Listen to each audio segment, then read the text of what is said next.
Queridos, graça e paz da parte de Jesus.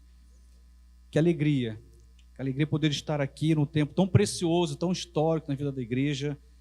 Confesso que se eu não fosse convidado para estar aqui, eu estaria meio sendo entrão e ia me oferecer. Porque eu me sinto, de algum modo, casado com esta igreja, aliançado com essa igreja. Foram muitos encontros da família, muitos congressos, eventos, cultos nessa igreja em que ao longo dos anos pude celebrar com vocês. Então eu tenho dupla cidadania, sou pastor ali na primeira igreja batista em Caldas Novas, mas me sinto parte de fato, não é uma retórica vazia, me sinto parte de fato da obra de Deus aqui nessa cidade, através desta amada igreja. Mas como Deus é bom e perfeito, numa reunião em Brasília, com vários pastores e líderes, podemos ali então ter uma conversa e enquanto almoçávamos, recebo do pastor que haverá de pastorar essa igreja, pastor Milton, o privilégio do convite de poder estar aqui com vocês na qualidade de orador. Que alegria! Parece que Deus ouviu a minha oração muito antes de fazê-la. Eu quero então compartilhar com vocês um texto da palavra de Deus que com certeza diz muito sobre o que é essa igreja, diz muito sobre o coração e a essência dessa igreja. Não foi dito à toa as palavras que foram ditas, inclusive pelo aquele que nos representa a nível nacional, o pastor Fernando Brandão, sempre grifando o fato de que esta igreja é uma igreja missionária. O pastor desta igreja, há um tempo passado, nos deixa muita saudade, e exatamente numa viagem missionária. Essa igreja, ela entregou o coração para missões. Então, eu quero falar exatamente sobre isso. O tema de hoje é Igreja Viva, Missão Ardente, um chamado irresistível. Vou repetir, Igreja Viva, Missão Ardente, um chamado irresistível. E o texto que estarei lendo está em Atos dos Apóstolos, capítulo 13, versos de 1 a 5. Vou estar lendo na Nova Versão Internacional, na NVI, que diz assim, vou ler, vocês podem acompanhar.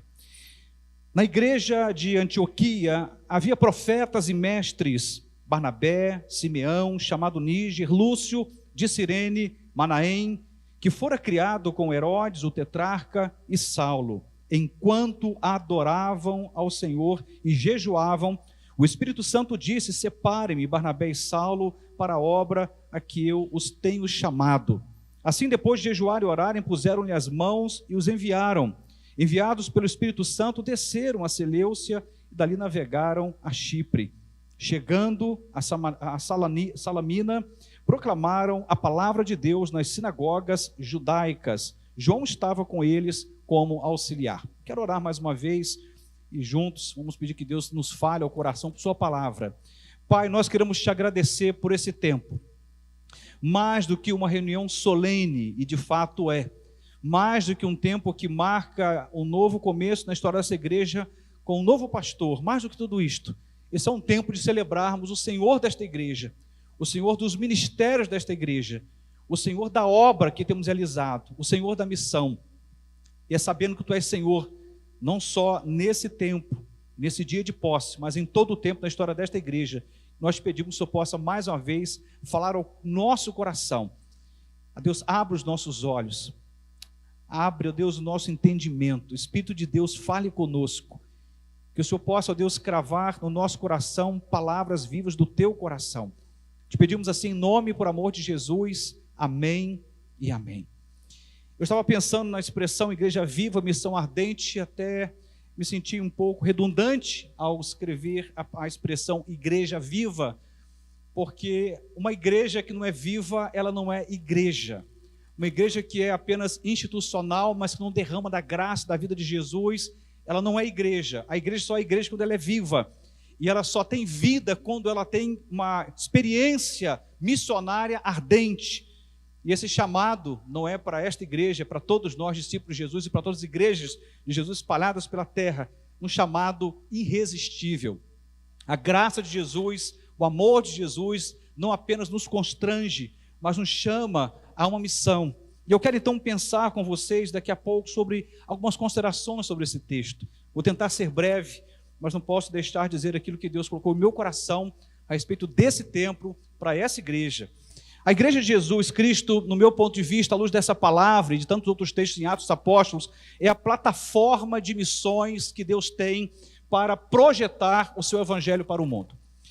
Não podemos imaginar a igreja como sendo uma instituição, como um apêndice social, ali no cantinho, em um bairro, em um canto da cidade. Não, a igreja não é um apêndice.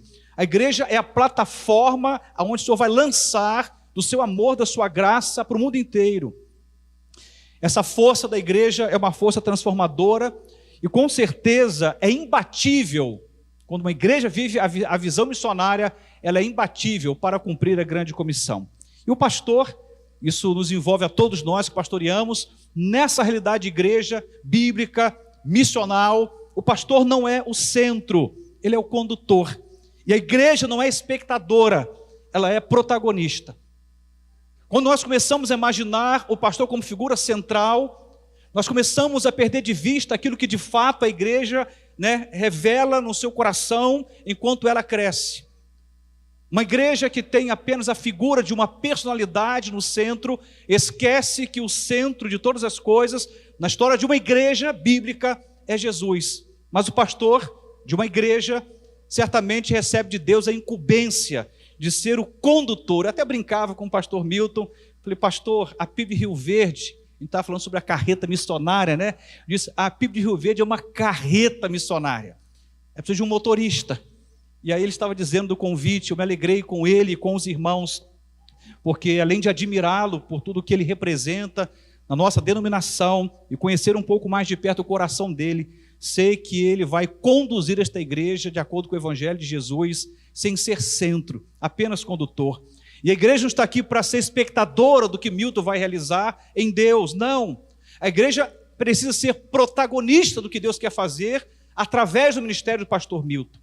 E é nessa realidade que eu quero pensar no texto que nós acabamos de ler, algumas considerações importantes para que essa igreja que tem que ser viva, que tem uma missão ardente, possa ouvir esse chamado irresistível de Jesus. A primeira coisa que eu quero destacar, que está no versículo 2, eu diria que a igreja sensível a Deus é a igreja que vai impactar o mundo. Uma igreja sensível à voz de Deus, à voz do Espírito de Deus, é a igreja que vai impactar o mundo. A Bíblia diz, enquanto adoravam ao Senhor e jejuavam. Irmãos, a adoração, a oração, o jejum, a prática de uma espiritualidade, de profundidade, de raízes, torna o coração daquele que adora sensível. Sensível à doce e poderosa voz do Espírito, de modo em que a missão nasce da adoração, a missão nasce da devoção, a missão nasce de joelhos dobrados, de corações contritos e ardendo de vontade, em cumprir a vontade do Pai, a grande comissão. A missão da igreja não nasce na estratégia, que não há nada de errado com as estratégias, é bom que se grife isto. Pastor Milton é um homem estrategista, a mente dele funciona construindo estratégias, é um homem inteligente e estrategista, mas aonde ele chegou e aonde vai chegar com os irmãos, nada terá a ver com estratégia, mas com a presença de Deus sobre ele e sobre esta igreja, porque aonde está o favor de Deus, as estratégias funcionam. Aonde se ausenta o favor de Deus, nenhuma estratégia vai dar conta de fazer uma igreja avançar. Portanto, a igreja sensível a Deus, essa igreja que vai impactar o mundo, e essa sensibilidade começa com corações cheios de vontade, de adorar, de pagar o preço, de estar contrito, de estar no lugar mais alto que um servo de Deus pode estar, que é com os joelhos dobrados, com a boca no pó. Mas seguindo um pouco adiante, ainda no versículo 2, a parte B, eu diria que a igreja é o lugar do chamado e não do entretenimento. Veja só, a Bíblia diz, disse o Espírito Santo, separem-me Barnabé e Saulo. O Espírito de Deus, agora sensibilizando o coração dos líderes daquela igreja, começa a mostrar e a revelar de forma tão clara a missão para além daquela fronteira em Antioquia. Começa a mostrar a grandeza do Evangelho que deveria se espalhar não somente por aquela cidade, mas por regiões e, por que não dizer, por todo o mundo. Mas não dá para a gente imaginar uma igreja missional que se preocupa com entreter os seus membros. A igreja não foi chamada para entretenimento, mas para produzir chamado espiritual na vida daqueles que estão congregando. Um chamado mais íntimo, onde o pai ocupa o lugar de pai, onde a mãe ocupa o lugar de mãe. O chamado para que filhos honrem os seus pais, o chamado para a oração, o chamado para o testemunho, o chamado para muitas outras áreas da vida, e culminando no chamado para a proclamação desse reino de Deus. A igreja não existe para entreter, irmãos, mas para revelar e confirmar o chamado de Deus na vida de cada um de nós. Se a gente começa a buscar uma igreja para degustar uma boa música, começamos a buscar a igreja para degustar uma boa ministração, exposição bíblica, ou de repente um bom espaço, um bom estacionamento, um bom ar-condicionado, a gente começa a olhar para a igreja como um lugar de entretenimento. Nós não temos tempo para perder, há uma obra para ser feita, não nos cabe distrações, precisamos ter foco, porque o chamado é grandioso. E essa igreja em Antioquia revela claramente que ela era uma igreja que estava ali produzindo no coração dos seus vocação, revelando o chamado espiritual. É o ambiente onde o Espírito de Deus fala, onde vocações são discernidas, onde o envio é preparado. Igreja que substitui o chamado pelo espetáculo vai silenciar a voz do Espírito. Uma igreja que substitui o chamado de Deus missional vai produzir um silêncio terrível na própria missão da igreja e vai silenciar a voz do Espírito de Deus. Precisa ser muito clara àqueles que estão escutando a igreja e o seu testemunho. Portanto, a igreja é um lugar do chamado e não do entretenimento. Terceira consideração, no versículo 3, a Bíblia vai deixar bem claro para nós que a igreja que obedece sem resistência vê o céu se movendo na terra.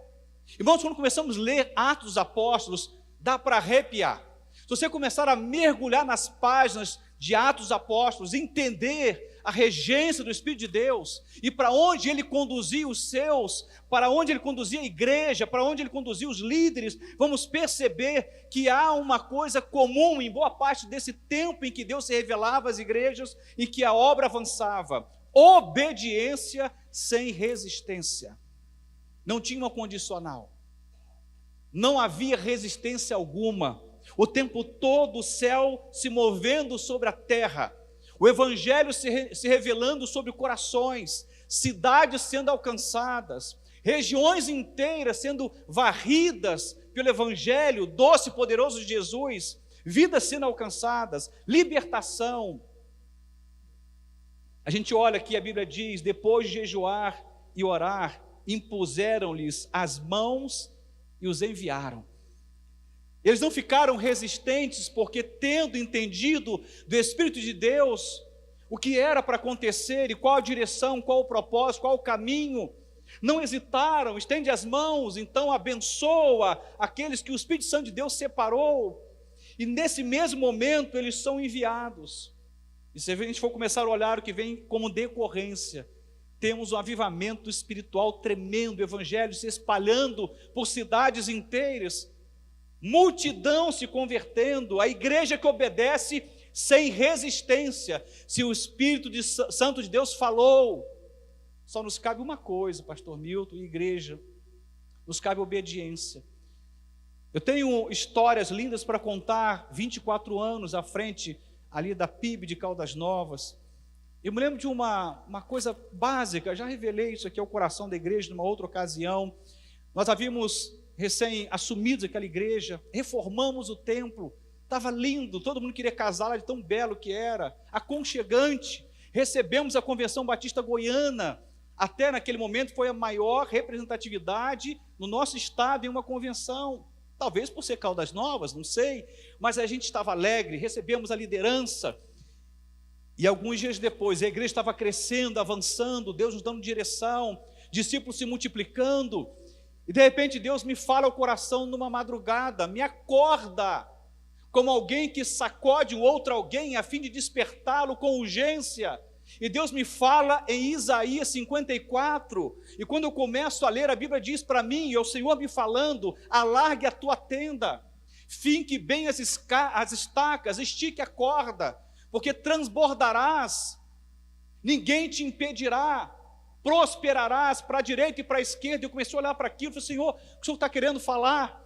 E aí comecei um processo de oração, de busca pelo Senhor, e o Senhor disse: é hora de sair desse templo.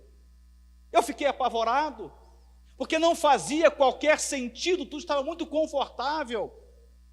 E naquele momento a gente começa a considerar a possibilidade de obedecer, porque se foi Deus que falou, Deus não nos confunde. Eu falei: não é possível. E por algum instante eu cheguei até a dizer: está repreendido esse pensamento, né?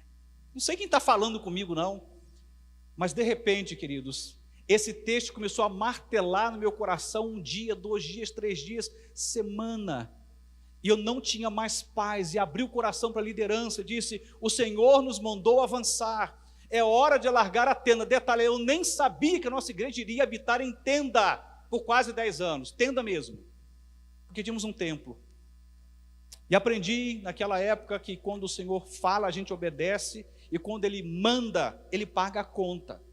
Projetos insanos que nós temos, aquilo que nasce no coração humano como mera expectativa humana, Deus não vai assinar embaixo. Mas quando Ele tem um projeto para a igreja, queridos, Ele paga a conta. E essa obediência levou a igreja a um crescimento. 5 igrejas foram plantadas na cidade, a igreja multiplicou e muito em discípulos, avançamos, mas eu olho para trás e o que veio ao meu coração foi exatamente o fato de que aquela igreja obedeceu sem resistência, e o céu começou a se mover por aquela cidade. Não estou dizendo, pastor Milton, que o irmão tem que sair desse templo, não é isto. Eu só estou dizendo, e se Deus disser também, o irmão obedeça, vá para onde Deus mandar, porque Deus não costuma errar. Ele é perfeito em suas estratégias. Estou dizendo que naquele momento, uma coisa que não fazia qualquer sentido, sabe qual o detalhe? Naqueles dias, no mês de agosto, havia reunido a igreja estava quebrada financeiramente, foi uma das recessões econômicas que o nosso país enfrentava. Tivemos uma queda de mais de 60% no orçamento, já havíamos cortado metade do salário dos obreiros, inclusive dos funcionários, e agora era hora de falar de demissão, e eu coloquei o meu cargo à disposição da igreja, naquele momento, no mês de agosto, e Deus falando: alargue a sua tenda, para onde? Fomos alugar um espaço. O nosso orçamento naquela ocasião era algo em torno de R$ 7.500, o aluguel era 4.000, e nós estávamos colapsados financeiramente, e Deus falou: avance, e eu tinha que tomar uma decisão. Falei: vamos orar, vamos jejuar, vamos buscar a Deus, vamos alinhar o nosso coração ao Senhor, e fomos avançando até que Deus, irmãos, nos fala profundamente ao coração. Numa jornada de 1 semana de oração, o último dia, foi no lugar que nós pretendíamos, naquele momento, alugar, no centro da cidade. O culto foi lá, o lugar estava empoeirado, levantamos as portas, fizemos um grande círculo, começamos a orar. Eu não precisei dizer uma palavra, uma senhora de idade avançada, ela se ajoelha, e aos prantos começa a dizer: Senhor, me perdoe por ter duvidado do Senhor. E ela começou a falar que Deus estava confirmando no coração dela, o outro também, de repente, irmãos, a igreja estava junta, unida, sabendo que era hora de cumprir a vocação ali naquela cidade, dando um passo a mais. Sabe o que aconteceu? No dia 17 de dezembro daquele mesmo ano, firmamos um contrato de aluguel. Estou dizendo de um contrato de aluguel que era cerca de 60% do orçamento da igreja. No mês de dezembro, no mês de janeiro, a igreja que tinha ali cerca de 7.500 de entrada, pulou para quase 35.000. Pagamos todas as contas, ninguém foi demitido. E naquele ano batizamos mais de 100 pessoas. Em um único batismo foram 67 pessoas descendo as águas do batismo. Preste atenção, na igreja missional, a igreja de Jesus, a obediência não é apenas uma vírgula, um detalhe, é o pilar. É por aí que a gente avança. E obedecer sem resistência. Eu não sei, irmãos, qual vai ser a visão que Deus vai dar para essa igreja, para esse ministério daqui para frente. Eu louvo a Deus o que aconteceu para trás, porque a história não é escrita por um herói. Não existe no reino de Deus um herói solitário. Não existiu Carvalho e não vai existir Milton. Existe uma igreja, um corpo de Jesus, que junto com Carvalho lá atrás, e com Milton agora, vai realizar uma grande obra, porque não se trata de heróis solitários, se trata de uma igreja, corpo de Jesus, obediente ao Espírito de Deus. Quarta consideração, baseada no primeiro versículo, quando diz que havia na igreja de Antioquia profetas e mestres, e alguns nomes são citados: Barnabé, Simeão, Lúcio, Manaém, Saulo. É uma comunidade plural, e aí vem uma questão que envolve a vida de um pastor. No contexto da igreja local, o pastor é mobilizador, como disse no começo, e não centralizador. É uma igreja plural, queridos, aonde Deus usa cada um com seus dons e talentos. Pode ter a regência de um pastor mobilizador que aponta caminhos, mas não termina nele. Pode começar nele, mas não termina nele. A expectativa que eu tenho sobre o meu amigo, o pastor Milton, é que ele continue sendo esse homem mobilizador, que vai catalisar e mobilizar, apontar caminhos, mas não termina no pastor. Porque se tudo começar e terminar nele, teremos um problema grave. Uma igreja que vai se tornar infrutífera, estéril, improdutiva no reino. E como essa igreja não tem esse histórico, não faria sentido de outro modo, a não ser ver essa igreja como grande protagonista de um grande tempo de novidade de Deus para essa cidade, para o nosso estado, para o Brasil e para o mundo.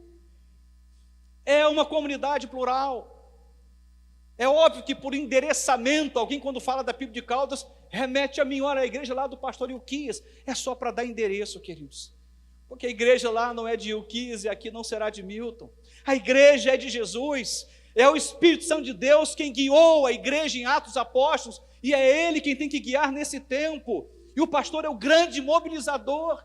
Gasta tempo com Deus. Uma semana, irmãos, de sono perdido, eu não conseguia pensar em outra coisa.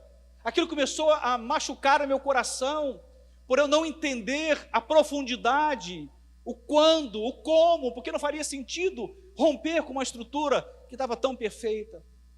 Mas a sensibilidade espiritual de um pastor faz com que ele entenda esse processo de mobilizar e enviar.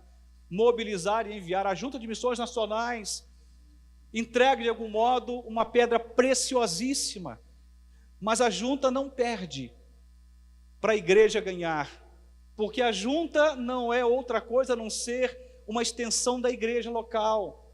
Todos ganhamos e a obra avança. Quinta consideração, olhando para os versículos de 3 a 4, vamos perceber que a influência da igreja não está no que ela constrói para si, mas no que ela espalha do reino.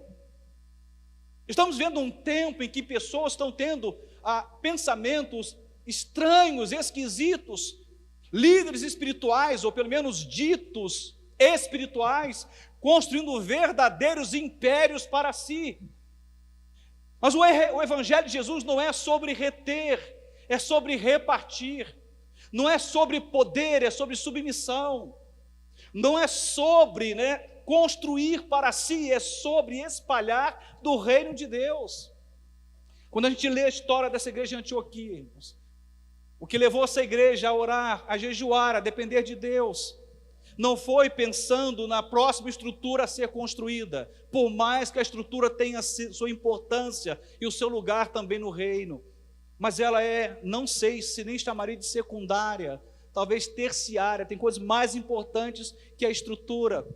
Eu vivi numa tenda quente, fazia 65 graus no inverno, era muito calor, não tinha nada que resolvia, e a gente até esquecia que estava ali. Por fim, a gente acostumou, quando falava, vai ter uma onda de calor, eu falei assim, qual? Nós já estamos nessa onda de calor, já fazia tempo, e de repente começa a perceber a igreja sendo influência na cidade, no estado, no país, porque parou de construir para si. Nós não fomos chamados, primeira igreja batista aqui em Rio Verde, e as demais igrejas que representaram, não fomos chamados para reter, não fomos chamados para construirmos nada para nós mesmos. Esse templo só tem uma serventia para a proclamação do reino, o estacionamento, qualquer outra área, uma sala nova que se construa, qualquer coisa que a gente erga, só tem que ter uma única meta: a glorificação do nome de Jesus e a expansão do reino. A Bíblia diz: impuseram-lhe as mãos, os enviaram. Enviados pelo Espírito Santo, desceram a Seleucia e dali navegaram para Chipre. Percebe o evangelho avançando, territórios, cidades, multidões sendo alcançadas pelo evangelho, porque a igreja de Antioquia estava muito mais preocupada em espalhar do reino de Deus do que construir coisas para si mesmas ou para si mesma. Pastor, é um pecado a gente ter um prédio bonito? Não, irmãos, não é isso que eu estou falando. Não é um problema termos coisas. O problema é quando as coisas nos têm. Não é um problema possuirmos coisas, o problema é quando as coisas nos possuem. Nos tornamos escravos da estrutura. Só somos escravos da graça de Jesus. A igreja é a igreja aonde o Senhor quiser. Não vai acontecer, pelo menos não há nenhum indício de que haverá um terremoto aqui nessa cidade, que poderia abalar essas estruturas, e de repente, sem ninguém aqui dentro, obviamente, o prédio cai. Acabou a primeira igreja batista aqui em Rio Verde? Ah, irmãos, jamais. Porque a igreja não pode ser representada por uma estrutura. A igreja é representada pelo testemunho vivo de Jesus no coração de cada membro desta igreja, do menor ao maior. A igreja é representada pelo ardor missionário, pelas viagens missionárias, pelas ofertas missionárias, pelos vocacionados que são enviados. A igreja tem outra representação.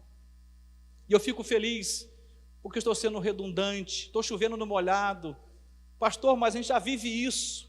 Eu estou dizendo para que vocês não se esqueçam disto, para que essa igreja jamais perca o foco missional dela, para que ela nunca deixe de ter esse DNA missionário que ela tem desde a sua origem.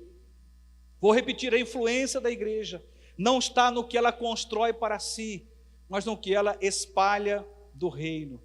Sexta consideração baseada nos versículos 1, 2 e a parte A do versículo 2. A igreja é mais forte e relevante, e eu quero dedicar um tempo maior nesse ponto, quando ela age em unidade espiritual. A Bíblia vai deixar aqui bem claro para nós, preste atenção, o versículo 1 diz: na igreja de Antioquia havia profetas e mestres, Barnabé, Simeão chamado Níger, Lúcio de Cirene, Manaém, que fora criado com Herodes, o tetrarca, Saulo, está citando aqui líderes importantes, mostrando a liderança plural. E o versículo 2, a parte A, diz: enquanto adoravam ao Senhor e jejuavam. Irmãos, estamos dizendo que apesar da igreja ser plural, no que toca à adoração, no que toca à devoção, no que toca ao jejum, no que toca à missão, a igreja vivia a mais profunda unidade. A unidade nada tem a ver com uniformidade, não somos iguais. Barnabé não era igual a Lúcio de Cirene, Manaém não era igual a Saulo, não eram iguais, haviam características muito particulares na liderança de cada um deles. Mas uma coisa os unia: a oração, a adoração, a presença de Deus, o ardor por cumprir a vontade de Deus, a obra missionária. A igreja é mais forte e relevante quando age em unidade espiritual. Uma das estratégias mais satânicas e por muitas vezes disfarçada de opiniões diversas é a quebra da unidade da igreja local. A nossa força está na unidade. Inclusive, abro um parênteses, a força, nossa denominação batista, diz sobre cooperação, unidade. Cada igreja local é tão diferente, mas quando a gente entra naquele barco missionário, pastor Duésio, não tem Jataí, né? Não tem Acriúna, não tem Caldas Novas, tem reino, tem corpo de Cristo, tem nação santa, povo adquirido. A gente então consegue entender a unidade quando estamos lá na ponta fazendo o que Deus nos chamou para viver, para fazer. Anderson, que privilégio ter servido com você.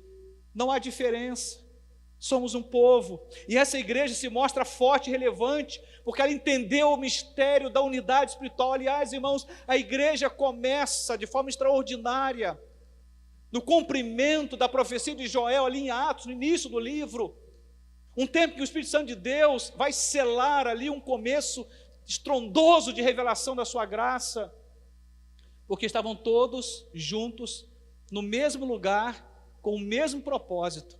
Aí Deus começa a fazer. Uma mente dividida não funciona, um reino dividido não funciona, uma família dividida não funciona, uma igreja dividida não funciona. O poder da igreja está no poder da unidade espiritual.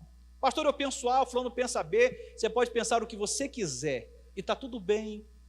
Não somos convidados a pensar do mesmo modo, Mas quando o assunto é cumprir a vontade de Deus, nos curvamos todos a um único propósito.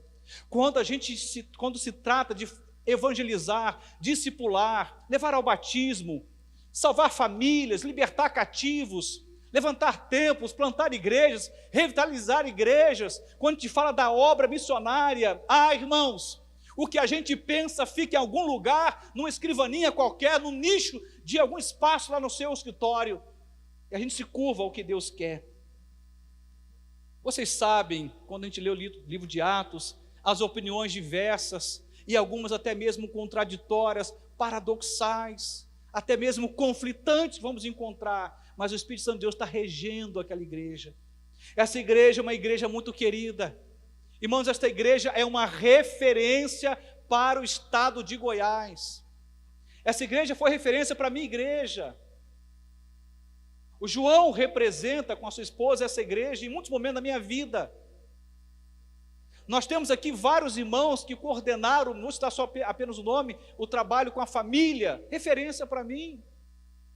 Homens e mulheres apaixonados por Deus que foram referência para mim. E a coisa mais importante é a gente pegar a nossa opinião, qualquer que seja ela, e nos rendermos à opinião máxima de Deus para nós, que é a proclamação da sua palavra. A diversidade na liderança de Antioquia mostra que o Espírito opera onde há unidade.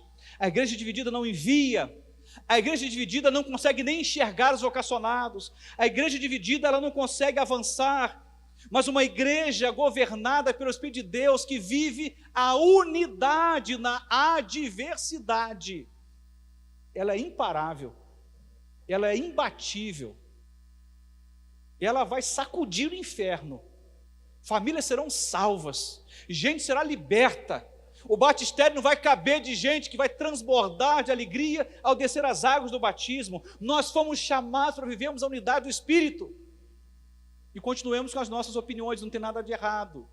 Acho que a gente precisa respeitar como cada um pensa. Para finalizar, eu disse que seria breve, prometi 40, vou terminar com 35.